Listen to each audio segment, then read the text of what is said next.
Welcome to I Still Call It a Lariat. This is a pro wrestling podcast. This is our WrestleMania review episode. With me, as always, my hetero life mate, Mr. Showtime, Michael Wright. How you doing over there, Showtime? Oh, you know me, Steven. I'm living the dream. So, as I just said, this is going to be our WrestleMania review episode. A lot of cool stuff happened in WrestleMania. This was WrestleMania 40, Philadelphia, huge crowd, huge matches, lots of storyline. Before we get into anything wrestling related, though, I do want to go into some stuff. I want to throw a shout out to another podcast that has become a new friend to the show. It's called Coal Mind. Uh, we will definitely have a link for it in our bio or in all of our information. The other thing I would like to get into is not to give too much information about us, but it is mine and Showtime's birthday coming up this upcoming week. For my birthday every year, I like to do a nonprofit drive, usually for something cancer related. This year, I will be doing it again. It is for the group. I'm wearing a hat for it right now. It's called Tap Cancer Out. I'm going to show the bottle. I will also have the link for that. It helps with quite a few different organizations, John Hopkins, just a couple different ones. It is a great, great organization. It's a jujitsu competition that benefits cancer victims, cancer survivors, things like that. It's such a great organization. I did the competition last year. I'm not sure if I'm competing this year because I'm a little fat and not in the best world right now to do a jujitsu competition, but it is still a great, great organization that I think everyone should help out with. So I'll have the link for that along with the link for Coal Mind as well with our social media accounts. Other than that, let's get right into some wrestling news. Around the world, we've got Nick Nemeth. He will be challenging for two essential world titles in the next couple of weeks. First, he will be challenging Moose for the TNA World Heavyweight title on April 20th at Rebellion. And then he will be challenging Alberto El Patron, also known as Alberto Del Rio in the WWE, for the AAA Mega Championship.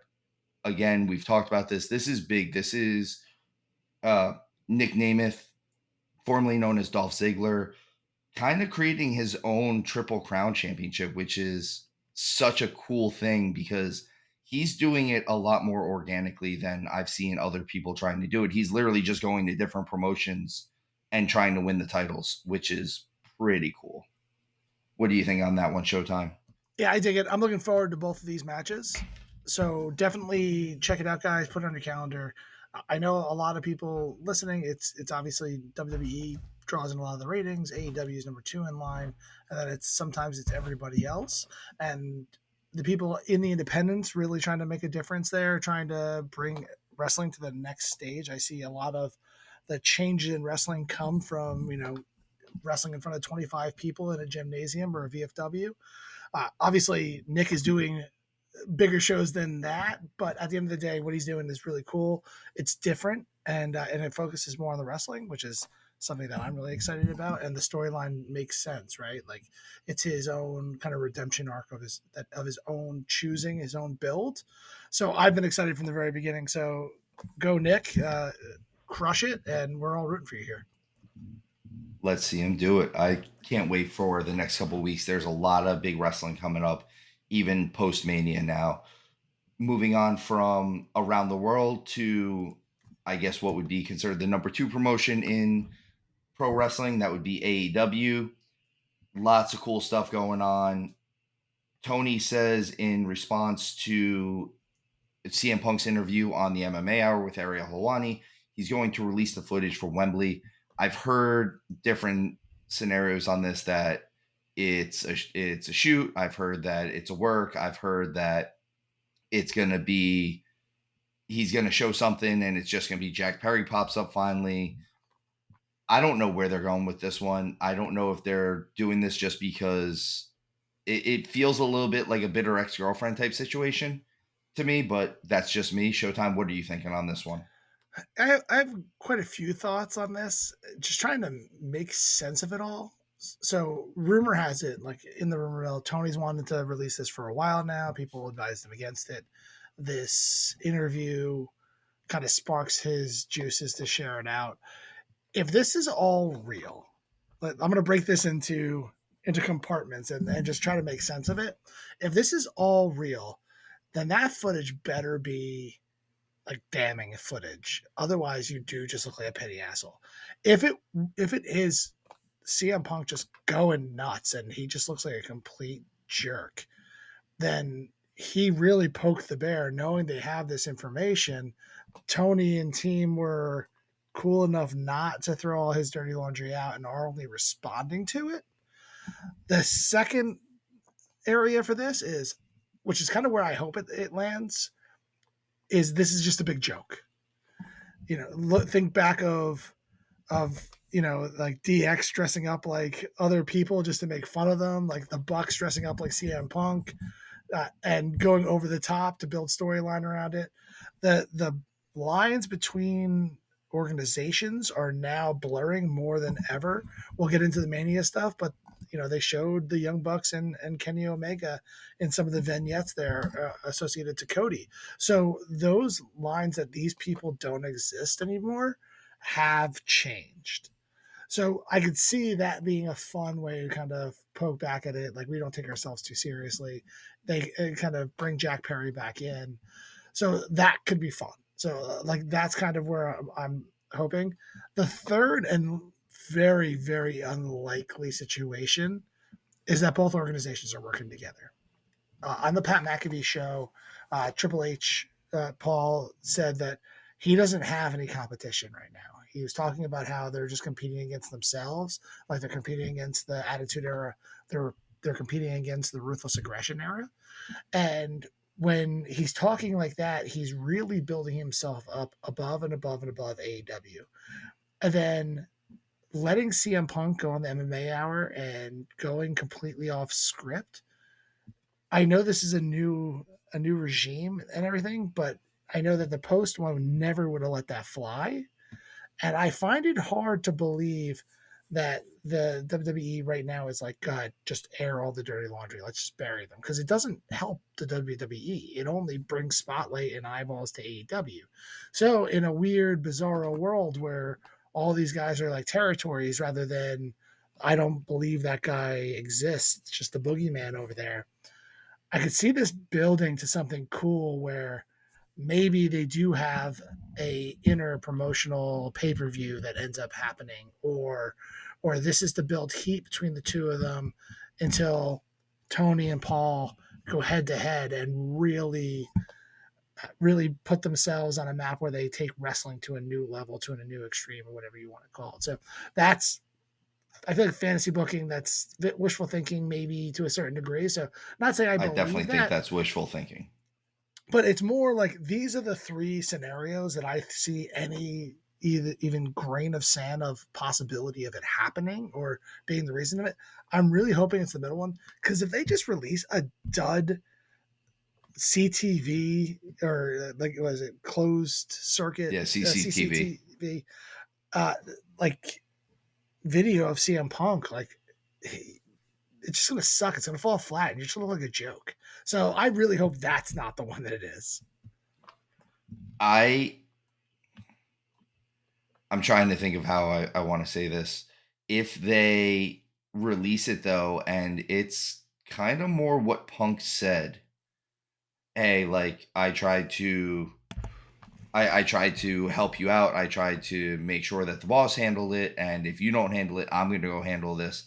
If they release the real footage, sake of argument, and it looks like it's kind of just two guys getting into a scuffle, I think this looks worse for Tony and AEW than anything else, right? Like that's especially since Tony's held true to this, I feared for my life situation. So if this is just two wrestlers that got into a scuffle at Gorilla, it kind of, like I said, it just makes AEW kind of look like a bitter ex-girlfriend, right? Like they're mad that he went out and actually aired some of the dirty laundry. Yeah, we have enough trolls on the internet. We don't need professionals being the same way. So, like I said, I'm rooting for that middle scenario where it's like, let's put together a great promo where we can make fun of CM Punk, and that'll raise our standard, or at least just entertain people, right? Like, I understand that AEW cares more about putting on good matches, but they should at least care about entertaining their viewers. And if I could poke fun with like particularly that AEW crew that doesn't like WWE and make a big joke about it and be like, we don't take ourselves that seriously, let's just move on. That could be really funny and would be exciting. But I don't know. I have a stinging suspicion that that's going to be category A. I I'm interested. I'm going to watch it. I do want to see it. I'm very interested in what they release. So they've at least done that much of their job, right? They've piqued all our interest in what is going to come out. If it ends up not being good, well, that's kind of on them at that point. But at least we all are probably going to tune in to watch this. Another interesting aspect of AEW this week, Dustin Rhodes, the natural, the artist formerly known as Goldust, whatever we want to call him. I'm always a fan of Dustin Rhodes, first off, but he issued an open challenge to Samoa Joe for the AEW World Heavyweight title. I think this is really cool. I've been saying that I'd like to see Dustin Rhodes because I know he's on his exit tour right now a little bit. They said he's only got X amount of time left. I'd like to see him go after a world title, whether it be a true world title or something that just has the name world title. I would love it if he went after the NWA World Heavyweight title. I know that they still do have a working relationship with those guys. I think that would be really, really cool to say that the only two brothers and father to win a title are these guys. I think that'd be really cool because I don't see a world where he beats Samoa Joe, especially not the way they're building up Swerve and things like that right now. But maybe I'm wrong. Sometimes I know AEW, Tony, all those guys, they like to work in the shock factor thing. So maybe they make it look like he wins it, or maybe he does win it and it turns into a three-way at Dynasty, but I'm not I'm not leaning that way. What do you think on that one, Showtime? Well, first of all, in the show doc, you wrote Dustin Roads. Roads? Sorry, I couldn't help the movie quote there. That's a weird It's word. it's a weird word. No, at the end of the day, I actually, I've been thinking about this a lot. This is the reason why I'm tuning in. I will tune in for this, not for this weird footage that they're going to leak, but because I want to see Dustin versus Samoa Joe. And I actually think they put the title on him. Do you I think really? that I do. I think there's enough excitement around Cody winning the title for, I think, them to kind of ride the coattails here and have Dustin win it as well. And not that he doesn't deserve it. I don't want to take anything away from him in that situation. I think it'd be awesome if you see two Rhodes brothers simultaneous world champions of two promotions. I could see him also losing to Joe again to give the title back pretty quickly to then face Swerve on a 1v1 or turn into a triple threat. Both those things happen. But I don't like, if you haven't listened or watched this promo that he cuts, it's fantastic. He really goes for it. Sorry, Steven, I know you've seen it. I'm talking to the universe here. The And world. the Legionnaires of the Lariat. It's awesome. He cuts the one of the best shoot videos. He's been doing really cool stuff online, particularly targeting stuff at The Rock while that was building to Cody's win. And so, like, I really like the idea of him taking this title down. I'm with. I would love to see him be a world champion. That we could talk about that he's won one of the major titles. I think that his work as Goldust is insanely underrated. The actually one of my favorite Mania matches. It wasn't one that we talked about all that much. Was the street fight between Piper and Goldust. The backlot brawl, yeah. Yeah, like I like that one so much because it was a cinematic match. It had its thing, and that was cool. And if you would have kept it at that, it would have been the right segment sort of thing that it fit Mania. That's fine. But then when they made it to the to the arena and finished the match in front of the live crowd. Brilliant. It was perfectly done. The storytelling was spot on for it. He got his ass kicked because everyone wanted to see him get beat up in that situation. And he's done so much cool stuff. He's been a mainstay in multiple major companies, and to not ever win it is a bit of a shame. So I'm rooting for him. I hope Dustin wins this. I would love to see him do it, honestly. I think he has been doing great work. He's been doing great for work for years, Forever, decades, literally literally decades, forever. literally decades. When he was the natural originally, and he was the babyface youngster, son of Dusty Rhodes, he was doing great work. He was working with Steve Austin all the time. He was Mhm. working with Arn Anderson all the time. He was doing great work then, and that was when he was a white meat babyface, and then he became Goldust and completely shot it outside the box with that. He and committed. Mhm. If anyone ever committed to a character, we talk about the Undertaker committing to that character, and if he didn't, that character probably wouldn't have worked. Can we say anything differently about Goldust in 95? Goldust in 94, 95, if he didn't commit to that, we would never have gotten, we might not have seen the Attitude Era the way we did. Like, Goldust is a tribute to the best parts of the Attitude Era, as far as I'm concerned. And I'm a big believer that Dustin Rhodes is one half of the best match in AEW history, and that's him versus Cody. Him versus Cody put on a barn burner. They had all the best aspects of what you want in pro wrestling in that match. So him getting this final chance to get his flowers, to give the fans the chance to see him right at the end. I don't care if he's 50 something. One, he doesn't look 50 something. Two, he doesn't work like a 50 something year old. He moves great. He's in great shape. He's healthy. He's sober. That's a big thing. He is finally living a clean life. He's running a wrestling academy, which if you told me I could learn from Dustin Rhodes, yeah, I want to Mhm. do that. Like, please, like, let me just sit and talk to you for a couple hours and learn stuff. So I agree with you. I think this is awesome. It, like, not like socks awesome, like the universe is awesome. The one thing I just want to caveat, he's been sober for a while now, right? Yes. That's not a new thing. So I just want to give credit where credit's due because No, I know how he's tremendously hard that is. And like, the way you just said it, just sounded like he's finally, like, it just happened, because he's been on that road to recovery for a very long time, and I applaud that. absolutely. I definitely applaud him for that. That is awesome. Like I said, Dustin Rhodes, we are rooting for you. Let's I see you mean, do I'm this. tuning in to watch him win that title, I and want to see him win the title. I've been a proponent of Joe for a while now on the show, saying how I like that he's champion there, how I want to see him continue to hold that for a decent reign. A little lost to Dustin and potentially getting it back. Under the kind of the purview that I think he's going to lose to Swerve anyway. This could actually make that feud even better. Where if Dustin takes it off of him, they can do a triple threat. Dustin's the one that loses it. They can continue that feud with Swerve versus Joe a third time, because the first time Swerve lost the title but didn't get pinned.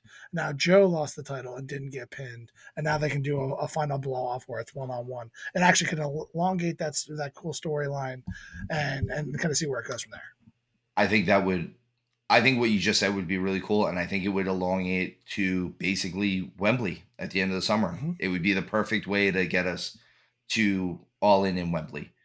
Moving from the singles world heavyweight title to the tag team world heavyweight title, we officially have our tag team title tournament final.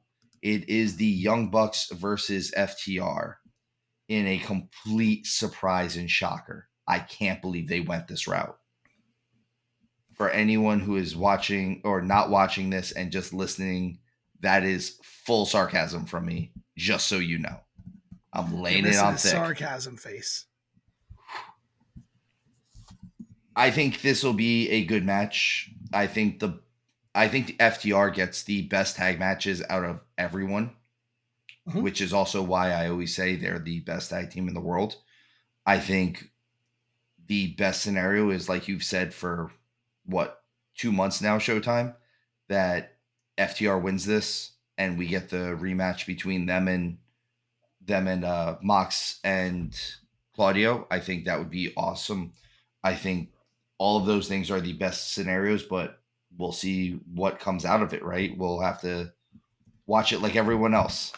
Yeah, I could see FTR having a couple cool feuds. Like I would like to see them sign the Motor City Machine Guns, right? That's uh, so like have them come in and have a nice little clinic with FTR. Like just let FTR like bring a little bit of respect to the tag team division over there. Put them with some really good teams. Put on some really quality matches.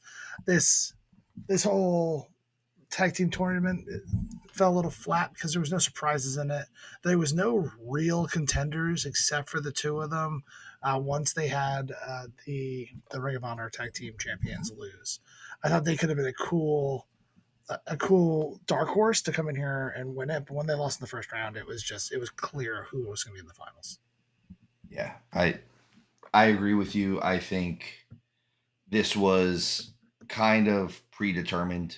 Unfortunately, I hate the fact that there wasn't much shock and awe factor in this tag team tournament. Like you said, we didn't see many dark horses.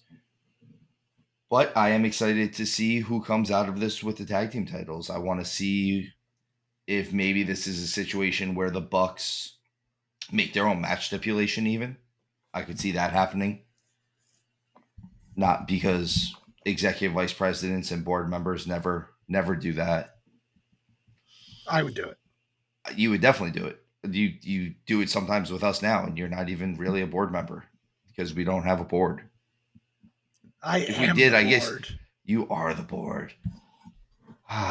Well, moving on from that to anyway. So anyway, do we call this the end of our season or the start of our season? I'm never sure how to use Mania. Should Mania be the end of our fiscal year or is it the start of the fiscal year? So Mania is the end. The Raw after Mania is the start. Is the start. Okay, I just wanted to make sure that we were in agreement with that because I do feel that wrestling in general, our years move from Mania to Mania. It's the same thing as pro football going from Super Bowl to Super Bowl and baseball going from the World Series to the World Series. I feel like Mania should be the end as well. This is what everything builds to, and then we start building something new the next day. The difference between wrestling and other sports or in other forms of entertainment is there's no break in between. We go right from night 2 of WrestleMania to day 1 of the new season. But no, I would say I do see a little bit of a break because you see this little hangover in this time frame where they're trying to reset, refigure some of the roster, reset some storylines, bring people back, things along those lines. So this like there is a little bit of a restart where things aren't as serious for a hot second because we are coming out of a time where March, beginning of April, it seemed like the world was in peril in the world of wrestling. Yeah, it was all WrestleMania. So WrestleMania Night 1. This was April 6th. The year was 2024. They were in the city of Philadelphia. I want to bring up something that automatically changes everything that they've done for the last 40 years of WrestleMania. This is something that right off the bat they kicked off with. And no, it's not the cold open. This is the first time in 40 years they didn't do America the Beautiful. It's a big deal. That is a shot right across the bow to let you know Vince isn't in charge anymore. Regardless of anything else that's going on with that man right now, this is now a new regime. We're going to do things a little differently. And right there, that right off the bat, they didn't do America the Beautiful on either one of the nights. And it doesn't sound like it's as big of a deal as I'm making it, but I think that's a huge deal because when you've done it 39 years previous and you don't do it this year, that means it's the start of something new. Yeah, it's weird. This whole thing seemed like it was a start of something new, like a transition into something else. I couldn't really put my finger on the word, though they said it 8 billion times that we're in a new era, the Triple H era. The Triple H era, the Paul Levesque era. The Paul Levesque, like it. So one of the major critiques I've kind of had for WWE the last couple of weeks at least, and it happened a few times during Mania, is they tell you too much. This is the new era. This is a new thing.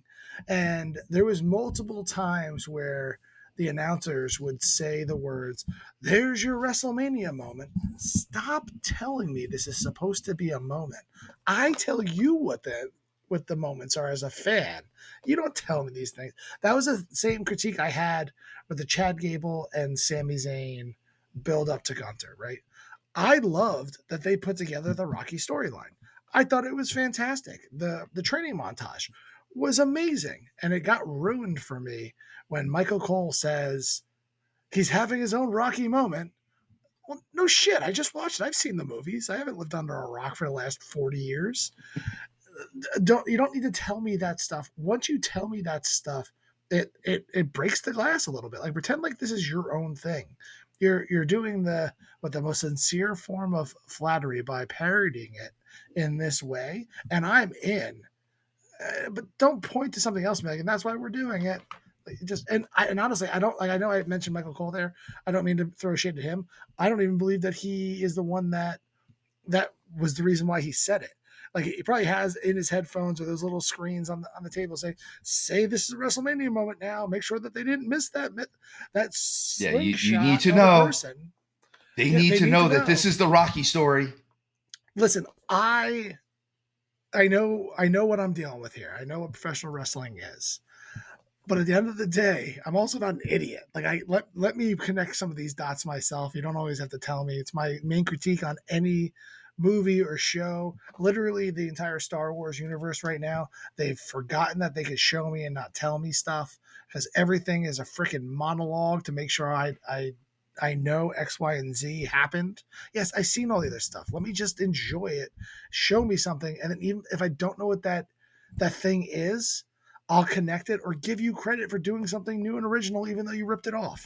So sorry for the little rant there, but it drives me crazy. Rant ended. Yeah. So anyway, So anyway, back to what we were talking about. Back to your regularly scheduled program.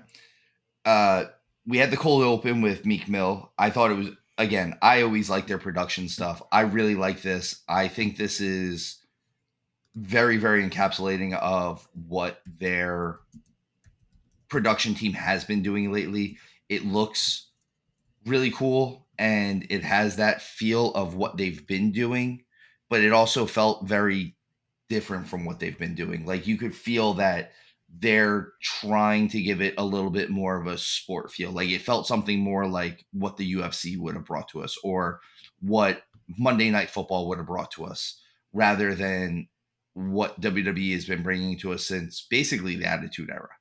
And I think that's, again, it goes back to what you said. Even though they keep telling us it's a new era, they show us it's a new era too. And I appreciate that. Like, we know it should be there. They don't have to tell us all the time, but I like that they're actually doing stuff that is different than what they've done for 15, 20 years at least now. Triple H comes out, gives us the welcome to WrestleMania. I would have liked to maybe get a little bit more out of him than that, but I get it. You don't want to. He doesn't need. He's playing the humble leader right now. Yeah, he doesn't need his flowers right now. He doesn't need his hour. If you notice during the Hall of Fame, Heyman says that he said not to mention him. That's an old Vince thing. Vince never wanted to be mentioned in the Hall of Fame speeches because it wasn't supposed to be about him. And I appreciate that. Like, this isn't my time. This is your time. This is where we give you your accolades. So I get it. I think he is doing all the right things. I think Triple H, for any losses that he's having right now, any L's, I think he's having way more W's with what the product is right now.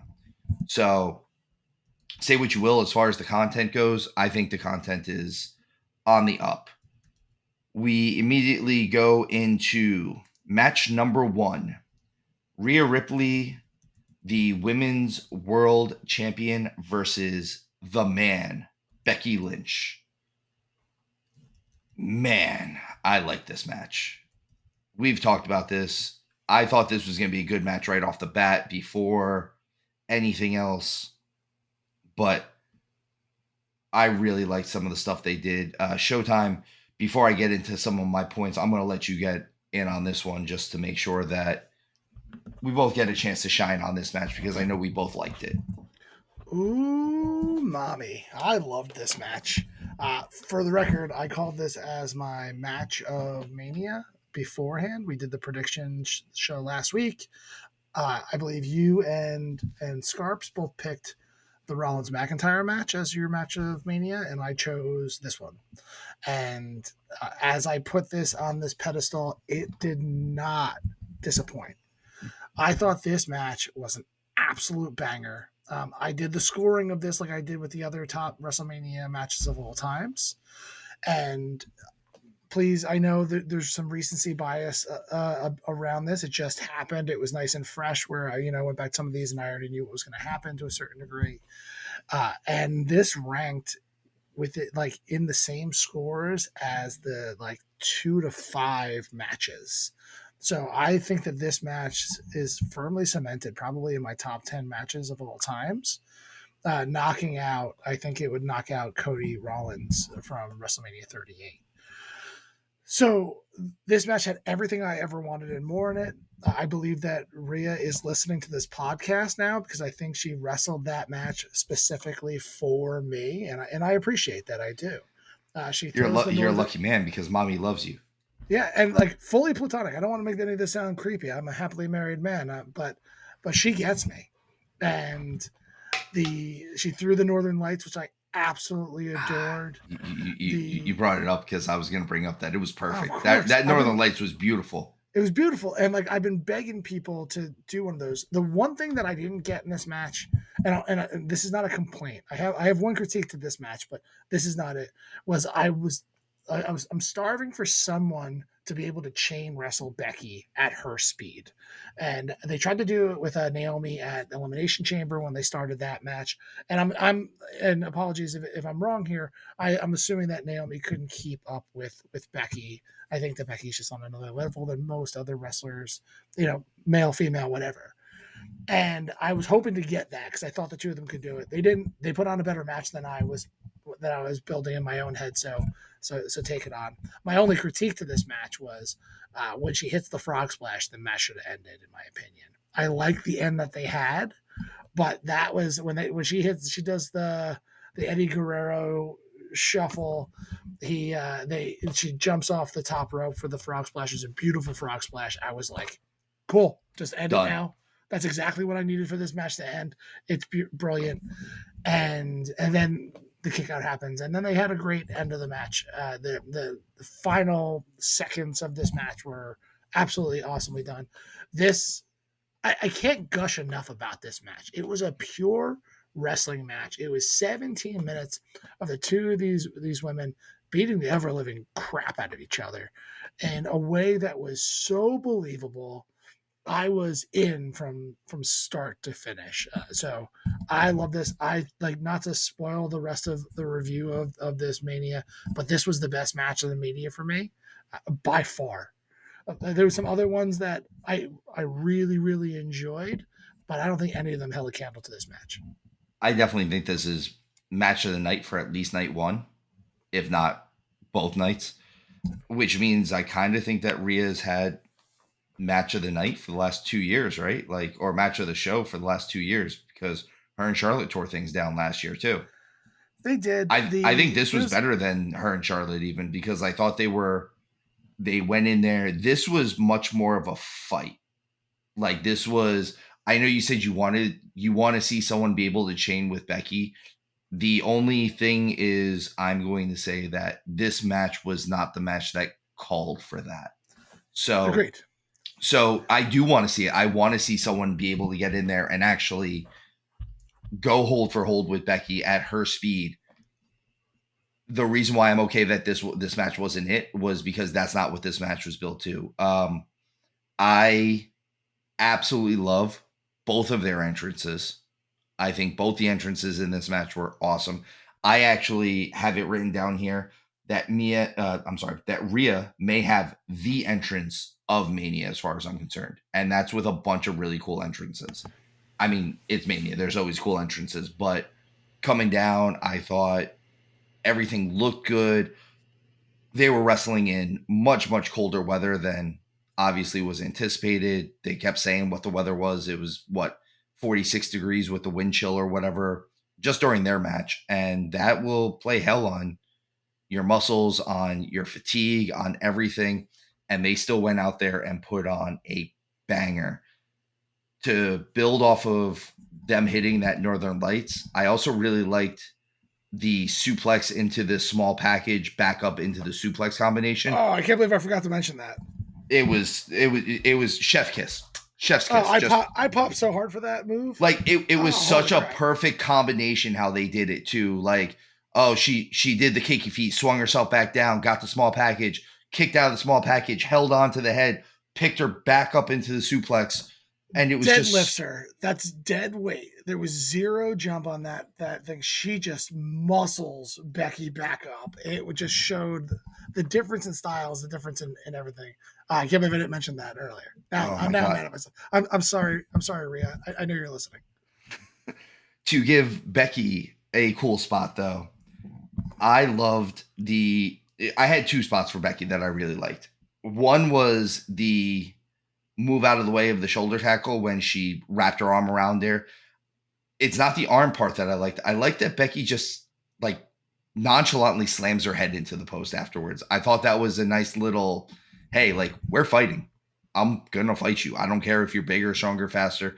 I don't care that I've been sick for the last week, which they repeatedly told us. Oh, she was sick? I would never have known. She was fighting strep throat for the week leading up to 102 degree fever. Again, show, don't tell. And if you want to tell me that, that's fine. Tell me once. Don't tell me 16 times throughout the match to diminish Rhea's win.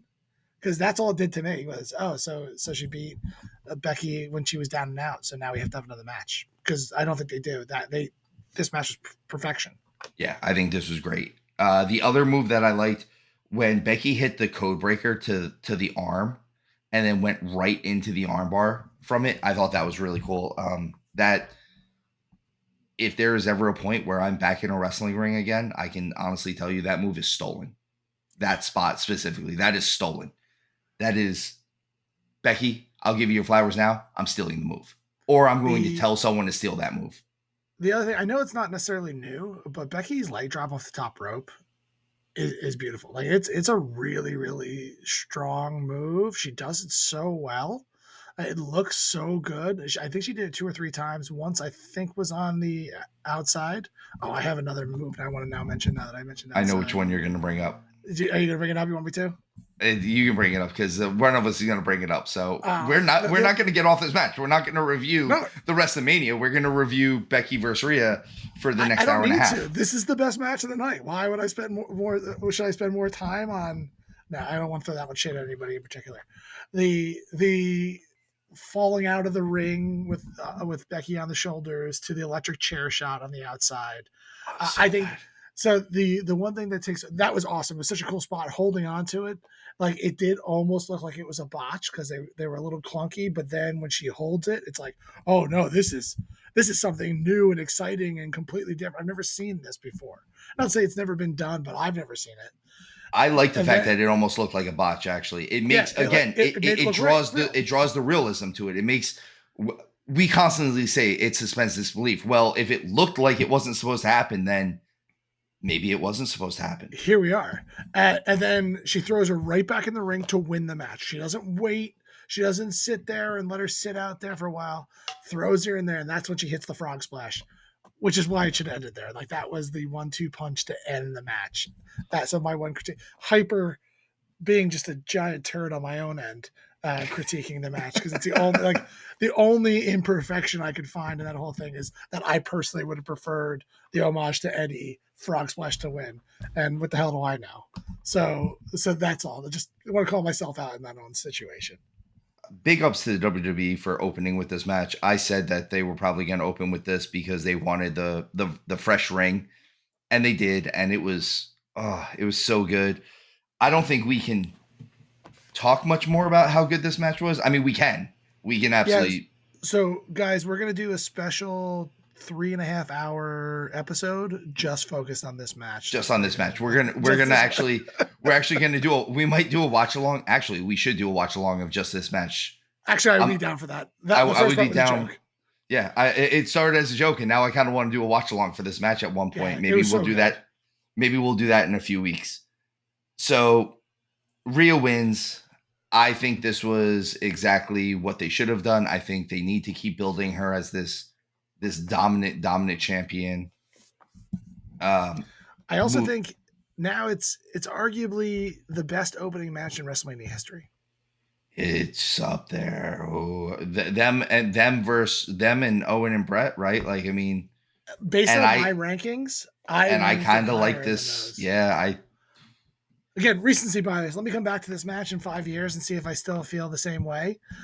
And like, who knows what the significance really is of this match? Like, it's a nice retention for Rhea, but like, is this Becky's last match?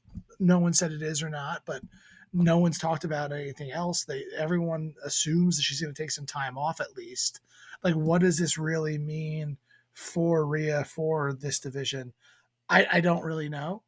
So that's kind of just, we won't know until like 5 years down the road. Yeah, we won't know until we know, right? Like, yeah. So moving on from that, we have. Wait, before you go. Yes. So looking at our predictions. So like to go back and kind of call out the predictions of what we did. Surprise, all three of us predicted this one correctly.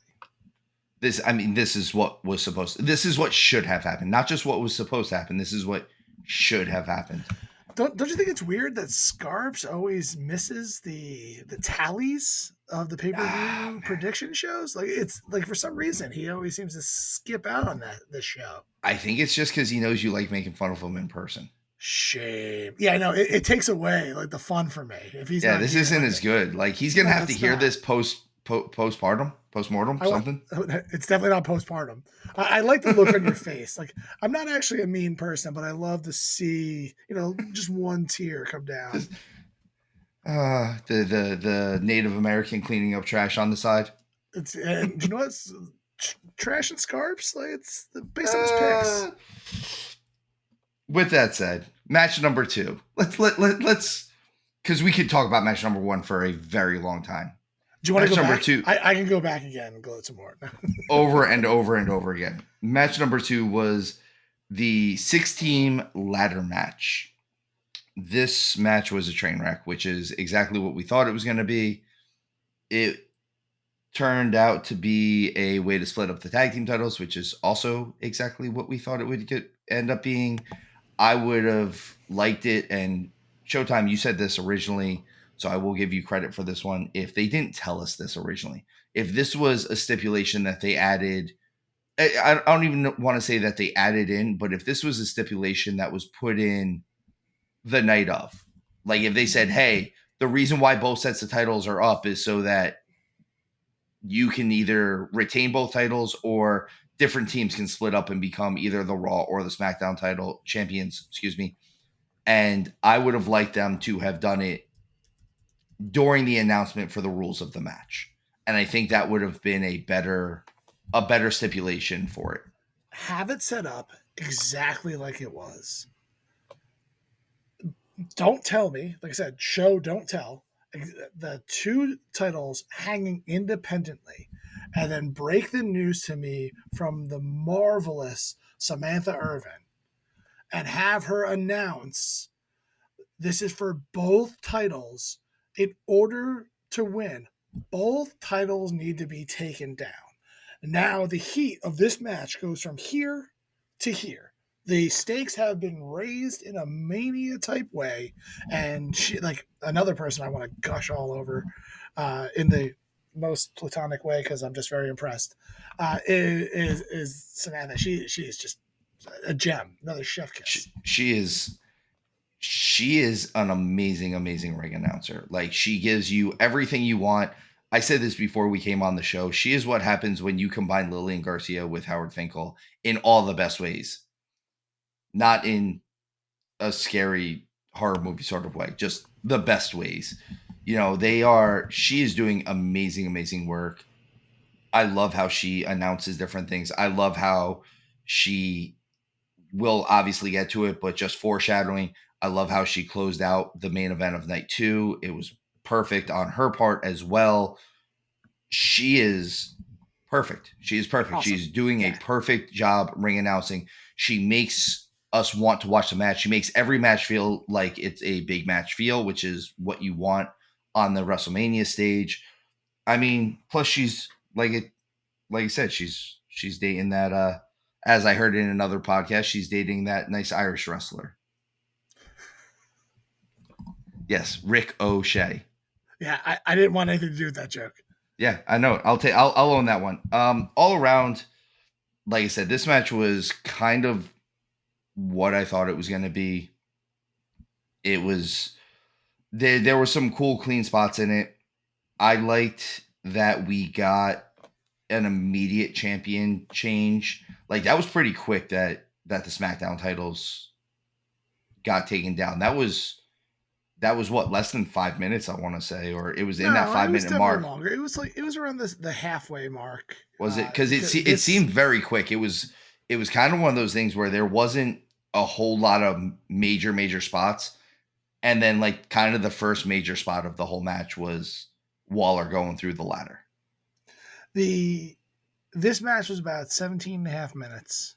I bet you that those I'll see if I can find it real quick, but I bet you those first titles come down around the 10-minute mark. Okay. So I was gonna think it was like the 5 to 7 minute mark, but I'll go along with that.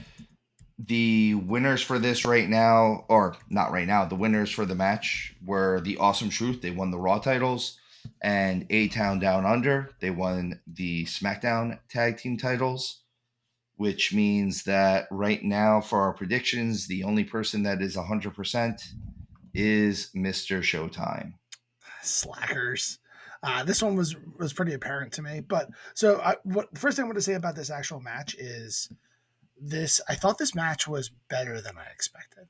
I did think this was just going to be a giant cluster where people were just laying around.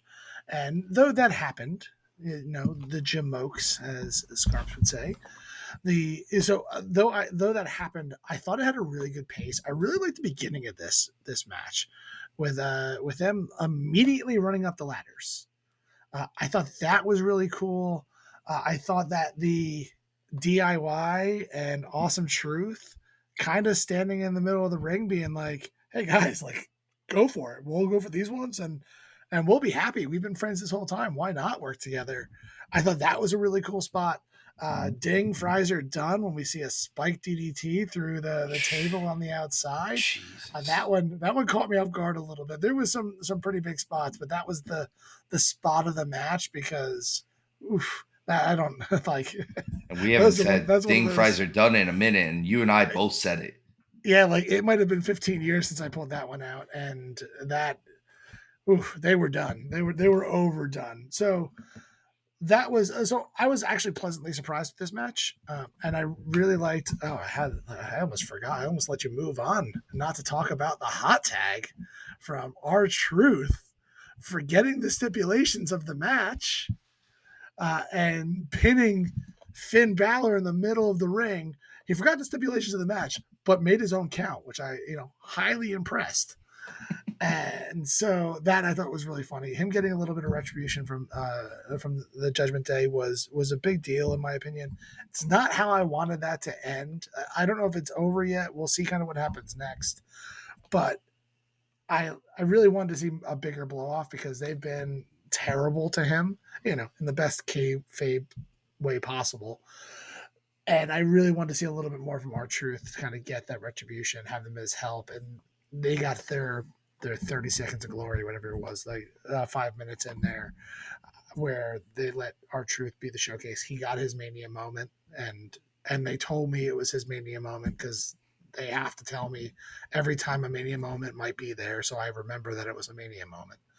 I mean, I'm really happy that wrestler that you love finished his story and got his WrestleMania moment. He got his WrestleMania. Oh, I want to see more out of R-Truth. Remember when he was a little kid watching John Cena, his idol, who he happens to be older than. That's what he was dreaming about. I I so badly want them just to bring him back. I know he's working for TNA right now, but man, do I want a segment, just one, before I die, where I get John Cena, Santino Marella, and R-Truth in the ring all at once. It's all I want in the world because it's going to be R-Truth gushing over Cena and Santino Marella just calling him John Cena. You see, John Cena. And The other thing, it takes certain people to be able to break John Cena. And the fact that those guys are the ones that can do it. Like, I want both of them in there. I want to see this. That'll be my WrestleMania moment. the other thing I do want to call out, I loved that A Town Down Under won these titles as well. I think they really deserved it. They've been putting a lot of work in, and not to say that the other guys did. DIY, New Catch Republic, those are the ones. Like you had New Catch. I think most people thought Judgment Day was going to lose this. The odds were definitely stacked against them, except for Scarps, who thought they were going to retain both titles. Because He's always so wrong about everything. Do you know what? I appreciated this pick. I gushed over it when he made it. I thought it was a great one to go for. Like that's where telling me that you have to break them up and then subverting that expectation of having Judgment Day take down both of them simultaneously or not would have been a cool swerve that like no one saw coming.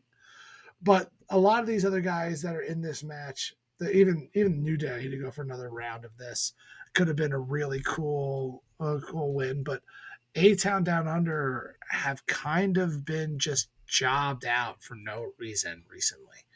And they've been made a little bit into a joke act where they're both talented guys. A year ago, Austin Theory was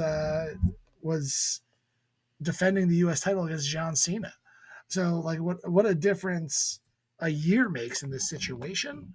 So, I appreciated that they won this. I thought they deserved it. I would like to see them now flip the script, get that champion advantage here, where they go from kind of this joke to actually wrestling good matches and showing the skill that they have.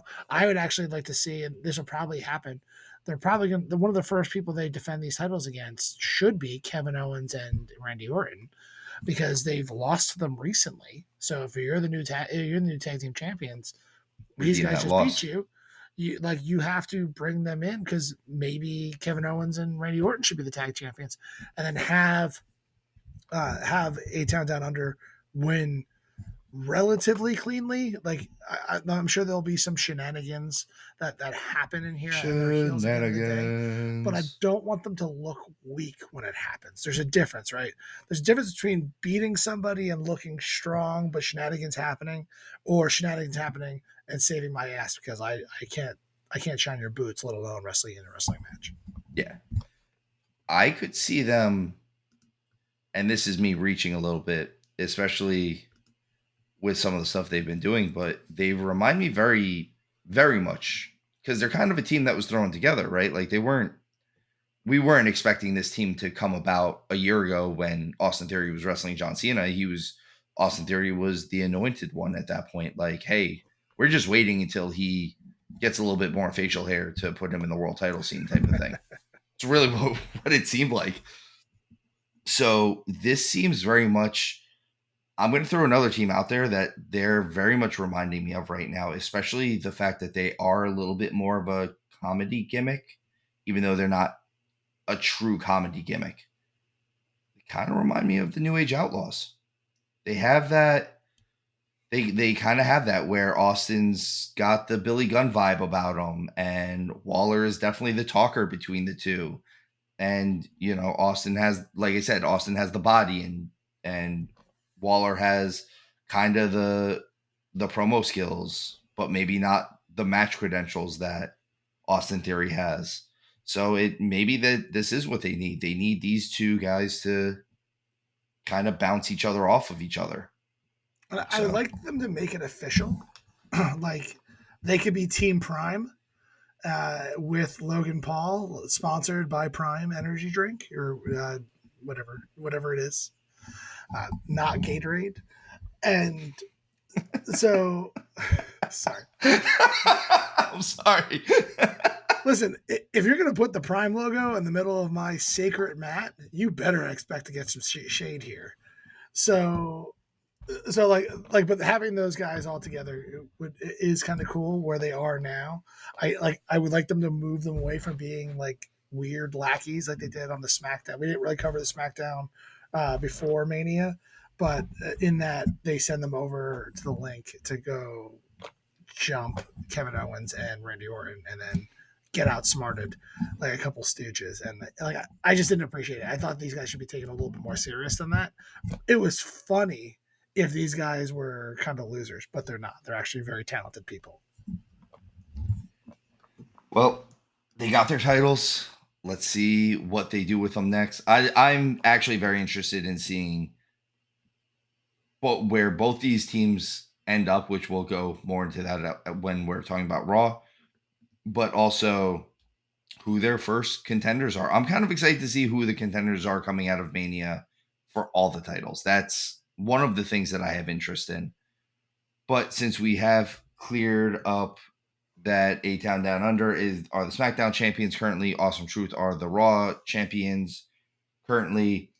Mr. Showtime is happy because R-Truth has his titles. He got his hot tag. We move on to match number 3. Rey Mysterio and Andrade versus Dominic Mysterio and Santos Escobar.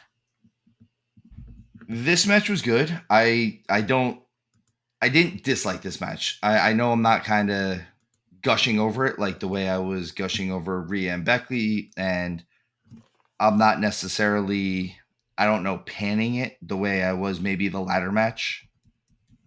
But I liked this match. I thought this match was cool in the sense that they did some cool stuff in it. One of my notes here is that Pat McAfee is gold. I think some of the commentating that McAfee did during this whole show was just awesome when he's talking about it not being that cold later on, and that Corey Graves and Michael Cole look ridiculous with their gloves and their hat on. And then he goes, no, it is actually uncomfortably cold out right now. It's stuff like that that gets me.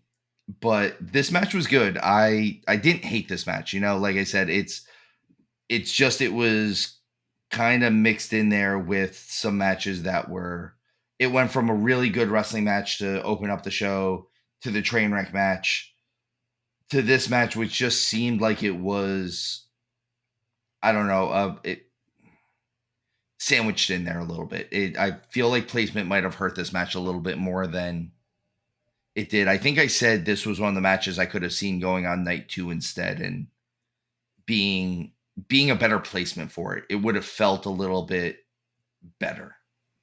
I think this one was a bit of a casualty of storytelling because, the main event of both nights kind of took all of the storytelling liberties. There was like the Sammy Gunter match got a decent build. The Rhea Becky one got a decent build. The only two that really got a good build in the tag team match was the Awesome Truth and the Judgment Day. Even that fell and kind of went sideways at the end. No one else really. You know what? I'll give the triple threat, the Kevin Owens, Randy Orton, and Logan Paul a decent storytelling because they didn't need too much. And honestly, the majority of it wasn't told by Logan Paul. It was actually told by A-Town Down Under, because they were the ones that were in there getting their butts kicked by Orton and Owens a couple times, it felt like. So the rest of them kind of became a casualty of these really long segments from the Bloodline and from Cody, where there just wasn't enough time to do all of this stuff. This one particularly, we'll just kind of throw it in there. I did not get this one correct. Neither did you. Only Scarps got it, but he chose Ray and Dragon Lee, not Andrade. So this doesn't count, right? At the very most, he gets half a point. No, we'll give it to him, whatever. But if I knew Andrade was going to be in this match when we made these picks, I probably wouldn't have went the other way. I don't think I thought higher of Andrade than I did of Dragon Lee being Ray's tag team partner. I like the swerve they did. I still haven't heard the reason why this has changed, like why it wasn't just this way to begin with. Maybe it was that they heard you that you wanted more shenanigans, and they got it. Shenanigans. I still don't know who jumped Dragon Lee. Like no, they haven't talked about it. So I don't know. Really, no clue what happened there.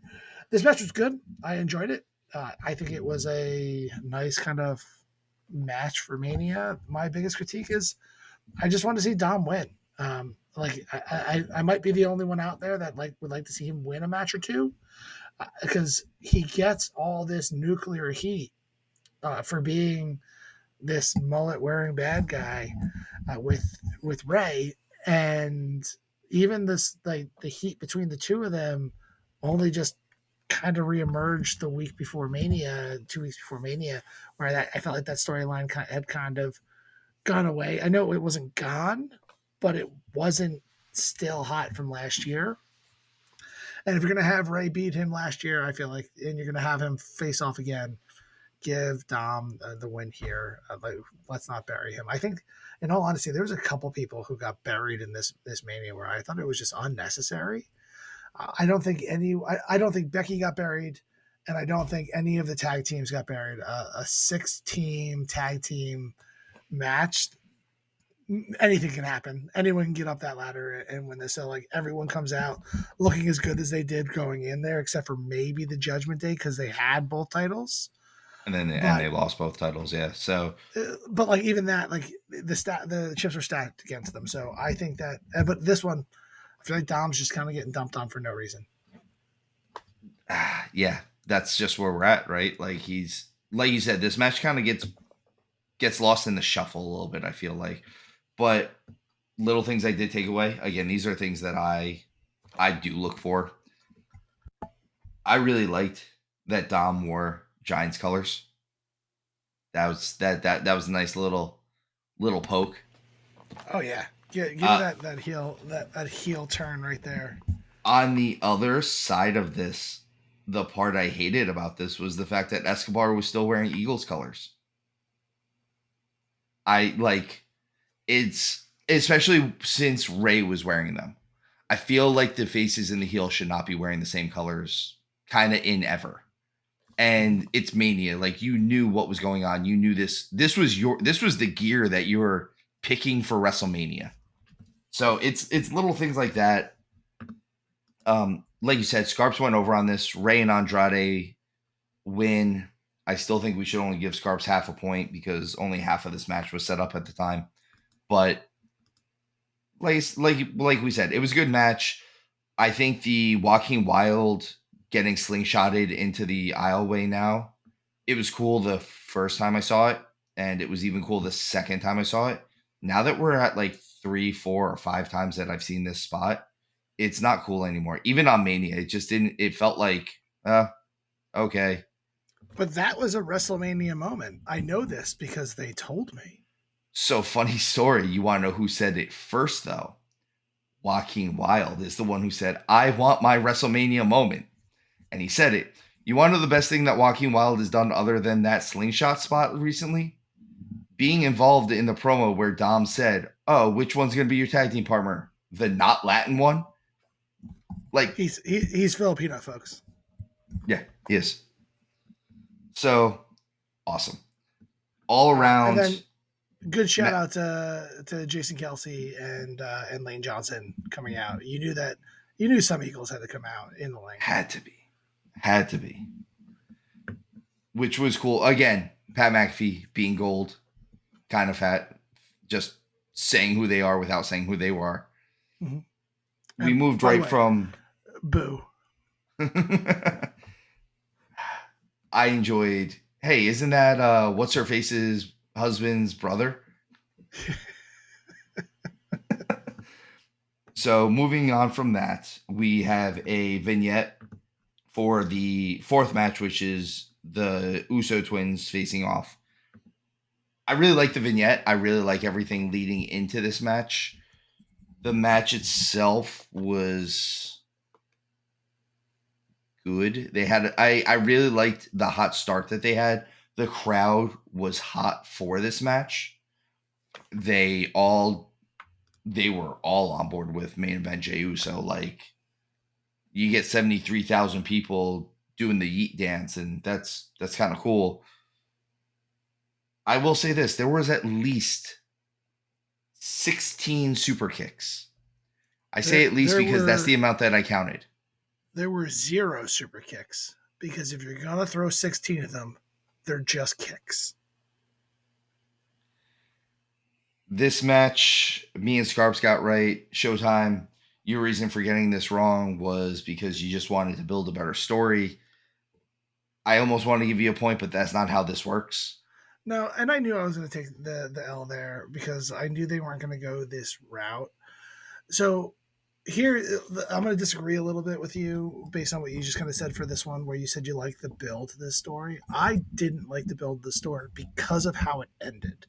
I was really, really disappointed in this. First of all, build up brother versus brother, twin brothers fighting each other at WrestleMania and giving them 11 minutes to tell the story. I get it. Apparently, they know one move, two if you count the splash, I guess. I just think this match should have been way better. I was really disappointed in this match overall. I thought it could have been really, really good. I mean, these two guys had to have been dreaming about this match since they were 3 years old. I'm assuming they had a wrestling ring in their backyard. So, given the family they were in, I don't know if you know this, but they're related to literally 50% of the professional wrestlers that have ever wrestled. The Rock showed me that family tree. Only 50%? So, I don't know. It's a nice round number. So, what my biggest problem with this match is the buildup. Because I think that this absolutely buries Jimmy. And I think unnecessarily. Now, if you would have shown me the same love to Jimmy wrestling that Jay got, where Jay came out of this, and I don't mean to repeat myself from the actual prediction, but I'm going to do it anyway. The way that Jay was built, since leaving the bloodline as main event Jey Uso, having the fans do his whole yeet dance the whole time he comes down there, believing that he's someone that could beat Gunter, but his brother screwing him out of that match is the only reason he wasn't the one that ended that reign, is a great build for Jay. They did none of that for Jimmy. I can't tell you the last time I saw Jimmy in a ring before this match. I don't remember when he fought last. If he's hurt or whatever, I'll give a little bit of slack if that's the case, but I don't think it is. And the fact that they haven't had him wrestle at all, they made him go a little bit more cartoony with his mannerisms and kind of being Roman's lackey. I stayed, Roman. I'm the one that was here for you. And they kind of took a bit of the bite out of him. And then in 11 minutes, he gets beat and he has to beg his brother off from kicking him, I don't know, a 17th time with a super kick. And those things were vicious. And if, for me, when he begs him off, if that would have been the moment where he turned the match around and then won, I'd be saying something very different right now. I still think that the match would have been, I would have expected more out of the match. I just wouldn't be so disappointed in it because I like these guys. These guys are arguably the best tag team WWE's ever seen. I know I've heard people say that. And I think you can easily say top 10. The title reigns that they have here, just to get the naysayers. Oh, they're not these guys. But whatever, I don't care. They're great. And take one of them and propel them so hard, and where the other one just kind of gets left in the dust for what it seems to be no reason, is just a little disappointing because they both are very talented people, and I'm a little, obviously a little sour about that because I think that Jimmy drew the short straw for, I don't know for what reason, but it sucks to be Jimmy in this moment. Well, and you very rarely see it with you could say the Steiners technically, but usually if brothers go off on singles tangents, they kind of keep them level, or Yeah. to some point of level. Like you could, you know, tag teams breaking up happens all the time. There's always a Shawn Michaels and there's always a Marty Jannetty, right? But I But understand why Marty Jannetty didn't get the push and why he was kind of like yeah, pushed out exactly. because Marty's his own worst enemy. Exactly. And on the other side of things, I mean, you could kind of see it even. So, like, I'll do a little bit more recent history then. The Hardys breaking up. The Hardys broke up, and both Hardys still did a lot of really cool stuff. Was the reason why Jay was, or I'm sorry, that Jeff in the Hardys was put into a world title picture was just he's got that it factor. He was the one that swooned. He was the one that did the swanton. He's the one that people wanted to see necessarily, but I don't see that in this situation. We could have gotten this where if Jimmy wins, we see him and Jay turn this into a real program.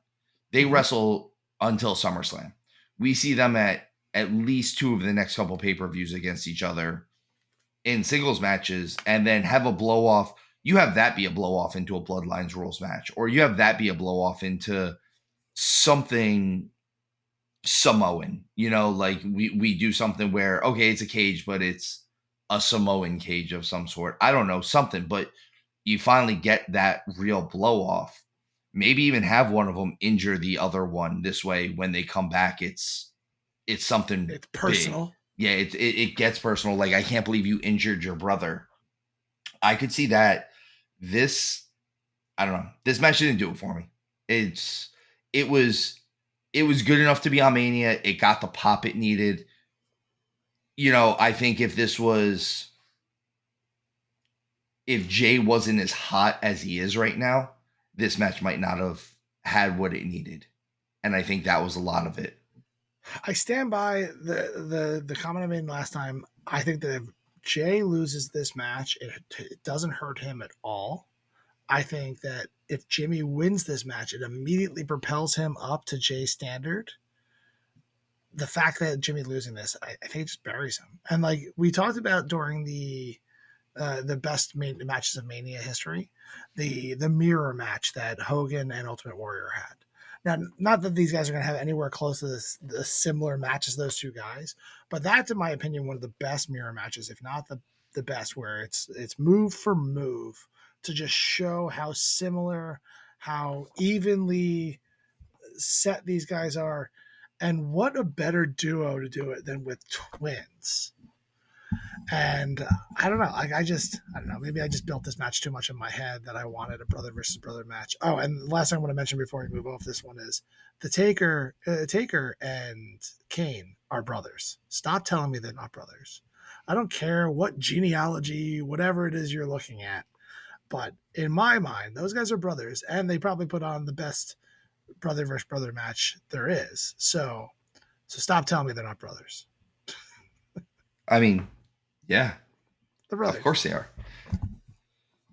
You know who else should have been on there, even though the only reason why they're not is because they never wrestled at Mania, and that was Edge and Christian. They're brothers too. Can't tell me otherwise. Yeah, but that's not a Mania match. That Yeah, one exactly. I understand why it doesn't count. Yeah, stop saying real brothers. Yeah, stop it. Stop it. Stop it. So this moves us to. I'm sorry, before I go on to that, Jay won the match in case anyone missed that fact. Yeah, and I got it wrong. But I stand by my principles. So, real quick, before we do move on, I do agree with you. I think what you're saying storyline wise would have made more sense if Jimmy wins.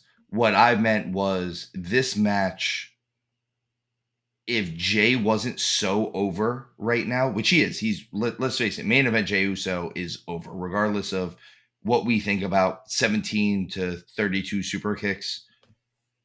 That's the fact that he is so over is the reason why this match being on Mania doesn't not make sense. Like, that's why it makes sense. It makes sense having this match on there because as much as Jimmy's been in the background, Jay has been in the foreground being a bright shining star. So it's weird having Jimmy get the rub off Jay, but that's kind of what's happening in this match, right? Like that's kind of what it felt like, even though this match should have been hot because the Usos possibly if not probably the best tag team in the last 10 years in WWE, were broken up and facing each other. That should have been Yeah, enough to drive this story. and having Jimmy go over, like, give Philadelphia a chance to really boo. I know there was some boos in this mania, things on those lines, but you're in Philadelphia. It's partially your job to make those people unhappy.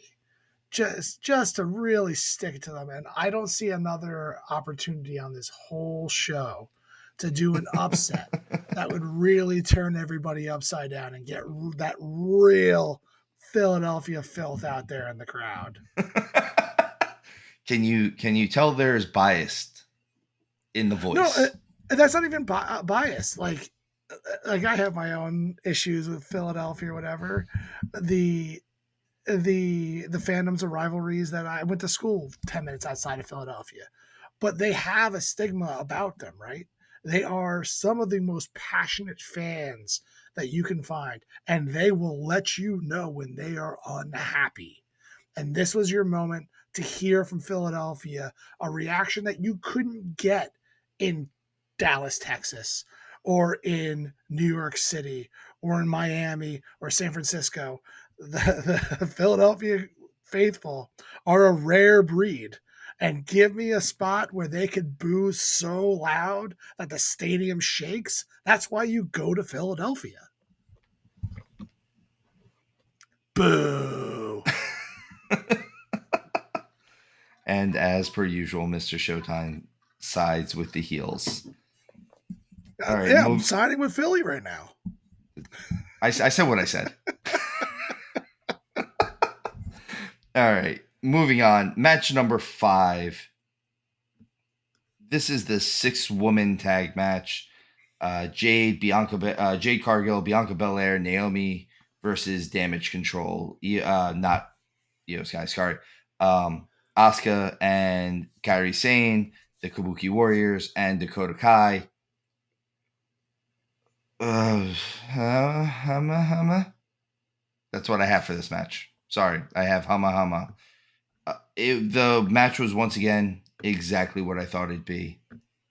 I thought, you know what, Showtime, I'm gonna let you take this one first before I I don't know what you're gonna say to it, but unfortunately, I'm gonna rip this match a little bit.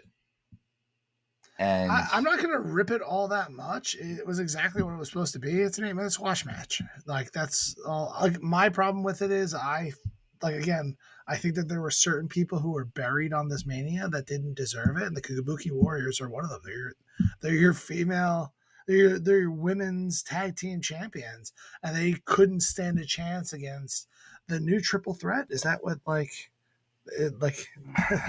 That's I all don't know, I the got new that. Dudleys. But then I also saw I didn't I know won't Big give the, Daddy Dudley made it all the way to Jacksonville, but apparently. though I saw that same symbol on the Raw Mania that I'll come from a whole other team. So maybe that's just anytime 3 wrestlers standing in a ring, you just throw up the 3 fingers. You just throw up the 3 fingers. But I mean, this match was exactly what I expected. I called who was going to beat who at the very end, and so I don't know. I don't know what else you wanted out of this match to do anything else. They want to protect Jade as at all ends. I think they're going to build her to be the one that can actually stand toe to toe at Rhea eventually, because I don't know who that next person is for her. Because we talked about this in a previous episode where I was a little nervous on the world beater that is Becky, and when she ultimately loses to Rhea, who does Rhea believably lose to next outside of Ricochet? Like, we'll throw him out there, like, because I think that's where she can move into at this point in time. Because there is, in my opinion, no woman on this roster at her caliber based on the way they've built this. There's no woman on her caliber in professional wrestling at this point in time that I think could come in here and beat Rhea based on the way they built her. So it's like they have to then build somebody else. And that, in my opinion, is clearly Jade Cargill. I could see down the road Tiffany Stratton being just the polar opposite of Rhea, where that would be a good storyline. But I think both of them are too young, too green, not ready to put on a match like they did in the beginning of this one that we were gushing over. If you want to go back, can we go back to that first match and talk a little bit more about it? Because apparently that's just what I want to do. That's what this has turned into. That's So, so I that don't is know what what this is you. turning into. Yeah, this is what this turned. So I'll pull myself back. I apologize. So I don't know what else you wanted out of this match.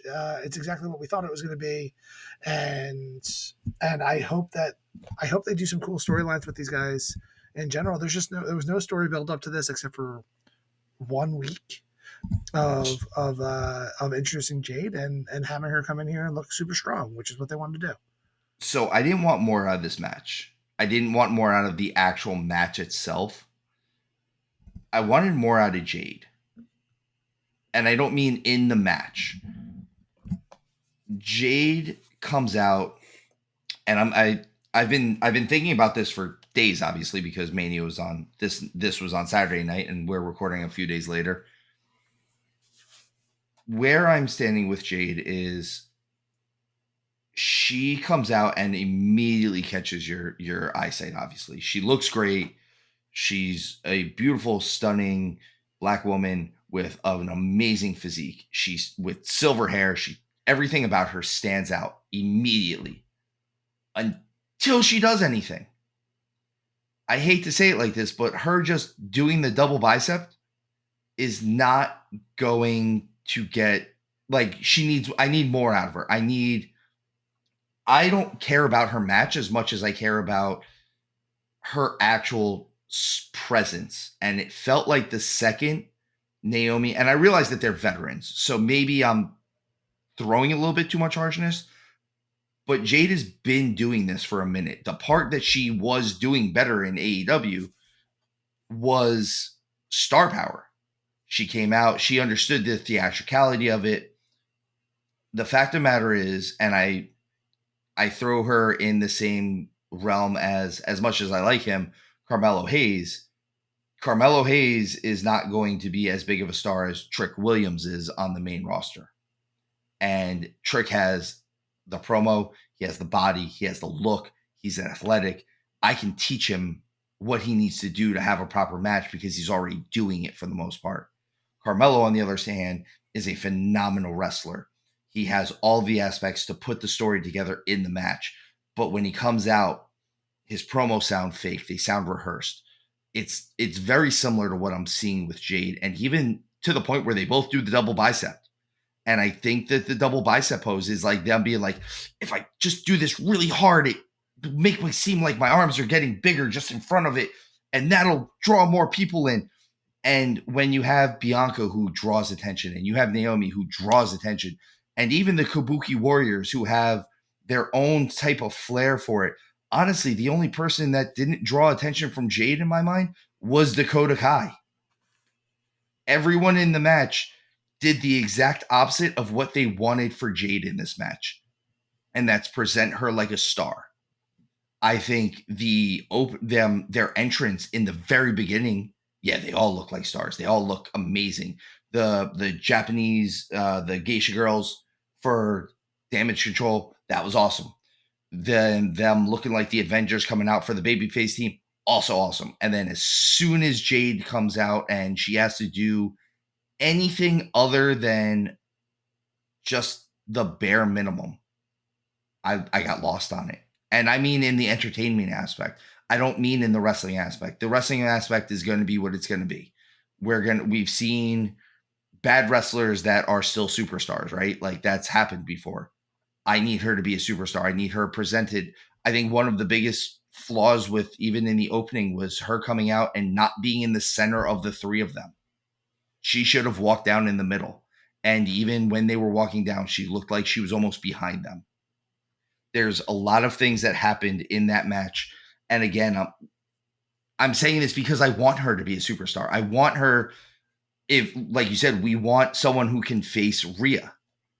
I'm not seeing that. I'm not seeing this out of her. If it's going to be, I think that's part of the reason why I didn't want her and Bianca. I wanted Bianca and Tiffany originally for Mania. I think that would have been, if we got Bianca versus Tiffany Stratton, I think we would have gotten a show stealer match. Instead, we got this this 6-woman match that gets buried on a card with 9 million stars on it. And that's why I think this also should have been on night 2. I think this and the Ray match would have benefited from being on night 2. Yeah, I think Jade would have benefited from being one of those surprise people on the Raw after Mania, rather than introduce her right before Mania and then feeling like you have to fit her in. I would have, I'd have popped for a better match by all means. And I was actually really surprised that Tiffany didn't get a Mania match. Like, she wasn't here at all. Like, even Like, a just segment nothing. or something. Like, they're pushing her. So they put her over. They put her over Naomi. A couple weeks ago. Cleanly, a couple weeks ago, which I had a problem with that then too. But at the end of the day, what will always happen is if you push somebody too quickly when they're not ready, they will fail. So we'll have to see what happens. I have, like I said, I have high expectations for Jade. I would love to see her do really, really well. They felt like they needed to debut her when they did give her that Mania moment. I wouldn't be surprised if she kind of sunsets a little bit. I actually will talk about. I'll hold this thought for later.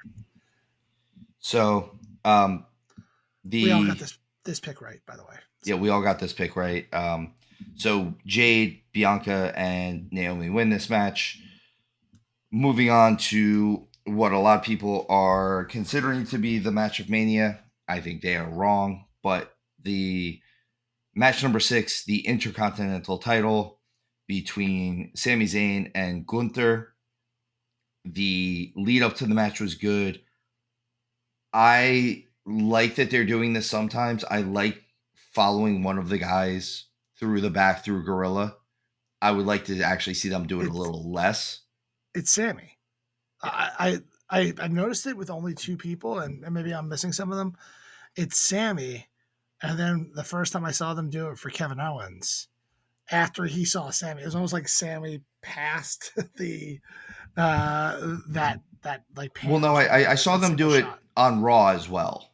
Like, I've seen it on other shows. I don't know if it's always Sammy, but it's always an interview that goes into that. And I've only noticed it with Sammy specifically, and I have noticed it a few times with him at this point in time. Yeah. And I don't mind it. Like I said, so long as they're limiting it, because I do like seeing the full entrance. I think that's what a lot of people pay for, is to see the full entrances, especially on a Mania situation. I thought him walking through and having the moment with his family was really nice. I thought the moment with Chad Gable was really good, even if they just fully reference Rocky 3 with "You Owe Me a Favor." By the way, this was his Rocky story, in case anyone was wondering that watched WrestleMania and didn't hear them say it was his Rocky story over and over and over again. They referred to Gunther as Ivan Drago. I did get the chills when Owens hugged him, though. And that was the point where I kind of jumped on board a little bit. It starts with the family, and then Kevin Owens telling him to go do it. That was really where it was at for me. I liked the match. I actually really liked the match. I thought the dynamic of the match was really good. This probably would have ended up being my match of night 1 if Rhea and Becky never happened. If that match even missteps a little bit, this becomes my match of the night. And the problem is match 1 was just perfect, and this was pretty damn near perfect, but I loved everything about it. I just didn't think this was the match of the night. It was great. It's probably my number 2 at this point, and a close number 2. I had this critique last year with Gunther's match, and I think it might be that he just has so much pressure to showcase the chop that I'm just not a big fan of it being like so overused. I want to see Gunther wrestle more. Like, I was begging for a German suplex, and I got it right after I started saying that out loud. I was with a group of friends when we were watching this, so I was like, "Can I just at least get like a German suplex?" The dude's from Austria, so like let's get it. Or is it Germany? I thought it was Austria, but I think he's technically Austrian. Yeah, and I was like, give me. It's in the name. Like, give me some sort of wrestling move. I think that's my like critique for Gunter on why I don't absolutely love him, because I'm very high on him. I'm not trying to take much away from him, but I would like to see him wrestle. Like, and I almost like this. Here's your shot at that. I lost to Sammy. Something's got to change, even though I've had this epic the title run with the IC title. That maybe I need to get back to my roots a little bit more. Maybe I have to do that. Like, I would love to see that shift, and then I can eat these words later, and I'm cool with that. I'm cool with eating words later when I get what I want. so, uh, so that's the kind of the way I look at that. I thought this match was amazing. Probably the second best match of Mania, in my opinion. I know a lot of people said that they liked night two better than they liked night one, but I think I actually liked night one. I thought the better matches were on night one, those two. I think that the middle, the group we just got out of, was just kind of, it felt like slapped together. So you're coming out of like 30 minutes of kind of a low where it was you set the bar so high, then you go low, and then you bring it back up for the next two matches. And I think they might have brought it down a little too low, in my opinion. So, but I love this. And again, I think Sammy might be listening to us here, because he called his buddy El Generico and said, "How do I put down Gunther?" And he said, probably in very plain Spanish. Is that what El Generico would do? And he tells him, the brainbuster on the top turnbuckle, because that is an El Generico move, not a Sami Zayn move. And told him that's the way you put him down, and he did. If you're gonna say it, please say it how Generico would have said it, and that's brain buster. 100%. I was setting you up for that one. I appreciate it. Thank you. That was a nice lob. To go with what you were saying though, the parts where they were wrestling and we saw some, I liked a lot of the reversals in this match. It really showcased, because they both had some really cool reversals for some of their signature moves, if you will, or at least some of their more frequently used moves. So it showed them both to kind of be students of the game in that sense. Like, say what you will about Sammy or Gunther, they're both supposed to be these amazing technicians a lot of times. And to be that good, you have to study. And I saw a lot of that. The ending, not just not just how the match ended with the win and the brainbuster and the huluva kick in the corner, followed by the brainbuster, followed by the huluva kick to finish the match. The actual ending sequence of the match, not just those moves, the last 2-3 minutes where Gunther is just beating on him and yelling to Sammy's wife. I love that. I love that type of ending.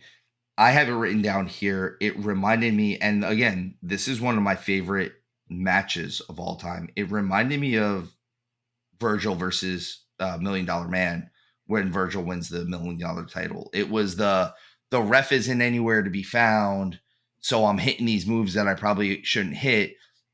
It had that like feel to it where I know this guy's down and I don't care, so I'm going to have them show me hitting 14 splashes at WrestleMania because this guy can't beat me. And it had that feel to it, and just him talking to his wife like, I'm going to do this again. You're going to have to watch me do it again. I thought that was, again, this is a really good match. And this is one of those matches that I also have this match was a lot of what I love about pro wrestling. The Rhea Ripley match, those two matches showcase what I love about pro wrestling. And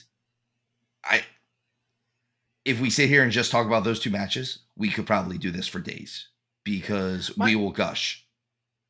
My only just counter to that is that Gunther's whole thing is discipline, right? That's the whole the R's behind the back, stand straight up.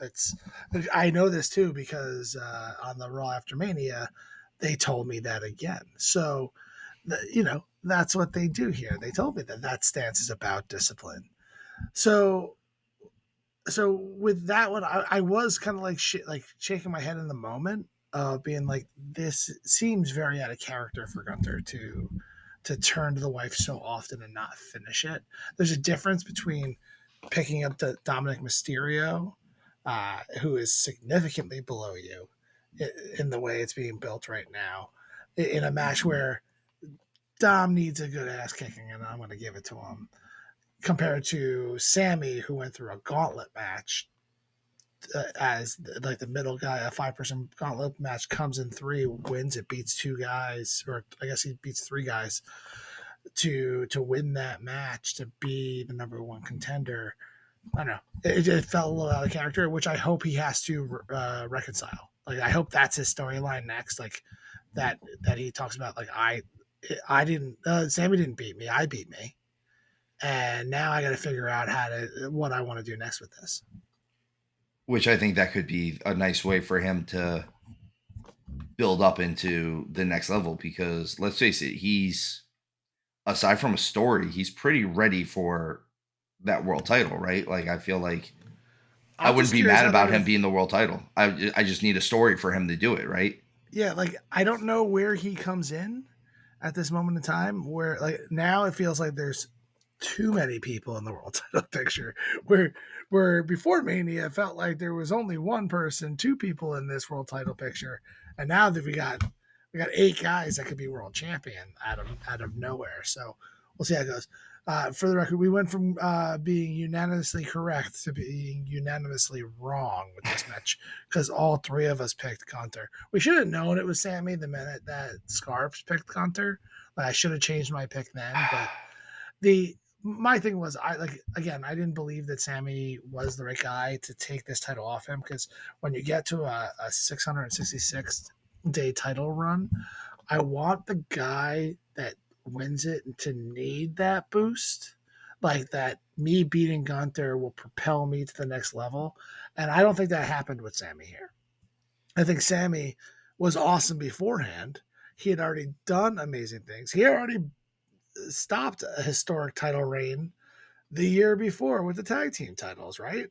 So when it kind of comes down to it, this didn't do. This is almost like Brock Lesnar breaking the streak. He didn't need that feather in his cap. Sammy didn't need this one to propel him to the next level. I just hope they do awesome things with him as IC champion. I mean, there's a lot of cool combinations for him now, right? Like, we're gonna probably get Sammy and Chad Gable. Yeah, We'll we probably, are we're getting Sammy Chad, I think, on SmackDown this or week. is it going to be in like a back room or like a training ring that no one sees, because he owes them that favor?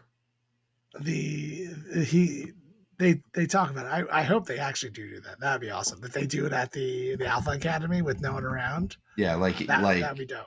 if like they were in Philly, right? Like, they're right outside where the Monster Factory is. They can just go to the Monster Factory. It'll be fine.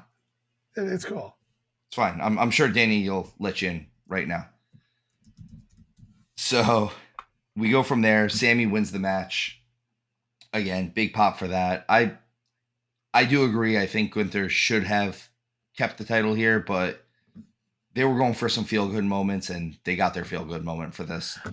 I'm happy he won. Like, take all of the nonsense that we're talking right now and go back to a fan mode here. Like, I popped for Sammy. Like, I liked him having his WrestleMania moment in the ring by himself. And just so you know, I misspoke. So Sammy is fighting Chad on Raw next week, not SmackDown. For some reason, I had SmackDown in my head, but that match is already been Already booked. booked, which also makes sense. They're gonna go right from that. We get a video package for the main event. As with everything with the video packages for the night, this was really well done.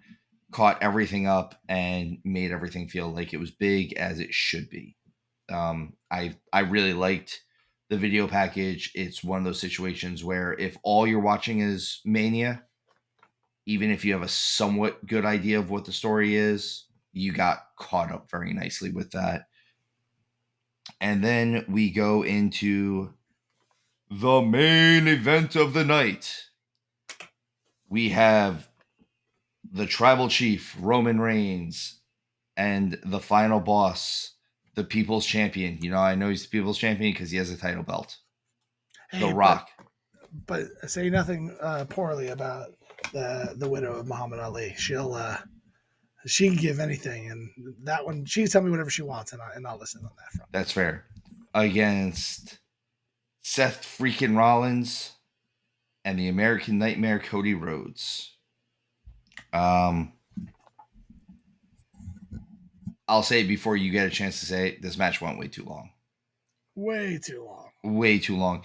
This was, I think they could have done just as much with this match with 20 less minutes on it.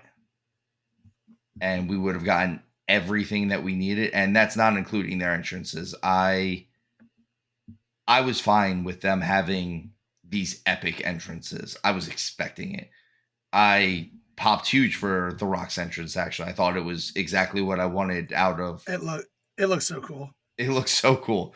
I love the fact that, you know, The Rock is coming down dressed like a Colombian drug lord right now because he's the final boss. It's everything's amazing about it. That vest was dope. I even had to call it out. I really like the look. I like everything about the beginning of this match. I like the fact that they did the ending that they did for the match. You know, Cody takes the pin. The match should have ended with Rock and Roman going over. That's the one that makes the most amount of sense for the story that they're telling. I'm gonna sound like a hater. I'm drinking my haterade right now. It's not Prime, it's haterade. They're the same thing. They might be. So I have this written here for my notes. I'm not sure if it's the cold, his age, or the fact that he is 9 million times the size he was even at the last real WrestleMania that he was at. The Rock was not moving at his best. And again, it could be a bunch of factors. It could be everything. But the match itself wasn't bad. It was just, it could have been half the length it was, and I would have gotten everything I needed. You kind of definitely saw that The Rock wasn't used to working in that situation anymore. I think that was a lot of the reason why he was never actually on the apron. He was always kind of by the heaters. And if you know what you're looking at, that's what you're looking at, unfortunately. And unfortunately for me, I noticed that because I know that's what's happening. So on my fandom side of things, my fandom brain turned off a little bit and I went back to my wrestling brain, which I hate that. On the other side of things, I thought the match itself gave you a lot of sympathy for Cody. I think it definitely set up a lot of stuff for Seth and Drew for night 2. The fact that they're both as beat up as they are gives them this uphill battle on night 2. Like I said, I don't hate the match. I just wish we got the concentrated version of it. Yeah. So my biggest the second longest match in Mania history, and certainly shouldn't have been. There was a few, like, I liked this match a lot. I had a lot of fun with it. I popped. There was moments where I like to make like snide comments when I'm watching a match, and one of them was when Roman was, I think, pinning Rollins at one point in time, and Cody was in the ring. You could see the three of them, and I like to shout out, "Oh, but where's The Rock?" And then he pulls the referee out right before the end of the pin. Like you could feel sometimes when the guy's going to show up who you haven't seen in a minute. But 45 minutes for this match was just way too long, particularly when Rhea and Becky got 17 minutes. The Sammy and Gunther got 15 minutes. Like, if you look back at Mania past, the title matches, the best matches of Mania usually go about 22 minutes, 23 minutes. They usually get the nod. You can go over 20 minutes, and that's how you know that they made it and they deserved it, right?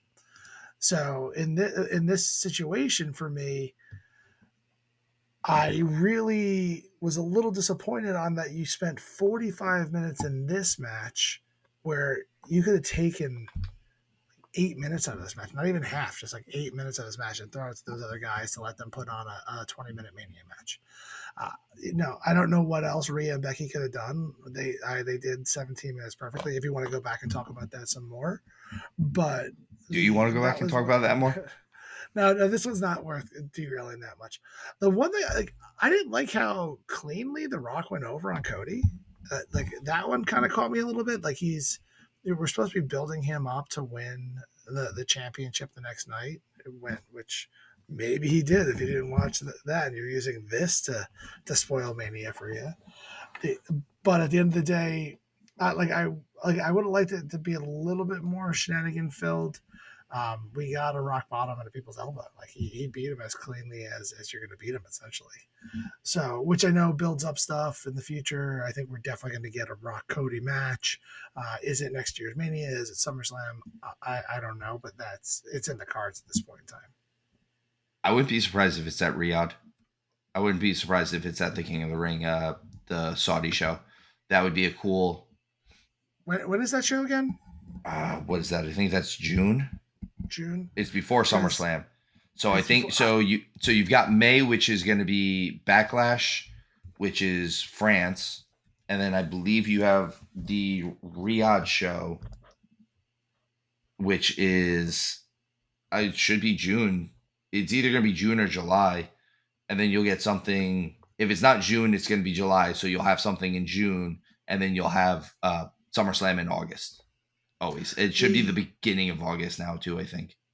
I just think with the Rock schedule, I don't think you're going to see him that early. I think that the earliest you possibly can see him is SummerSlam. He might not even make SummerSlam. So we'll see kind of what happens.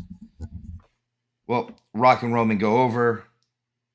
Again, they go over cleanly. There was just a lot going on in everything. If 46 minutes a match, there's a lot that's going to happen. But moving on, we get night 2. Hello, Legion of the Lariat. I do apologize this slight intermission, but we are actually going to cut this episode into 2 episodes. We will drop them both at the same time so that you can continue with our review of WrestleMania's Night 1 and 2, but we are only going to have Night 1 on one episode and Night 2 on the next episode. We appreciate you listening to every episode that we drop, though. Thank you so much.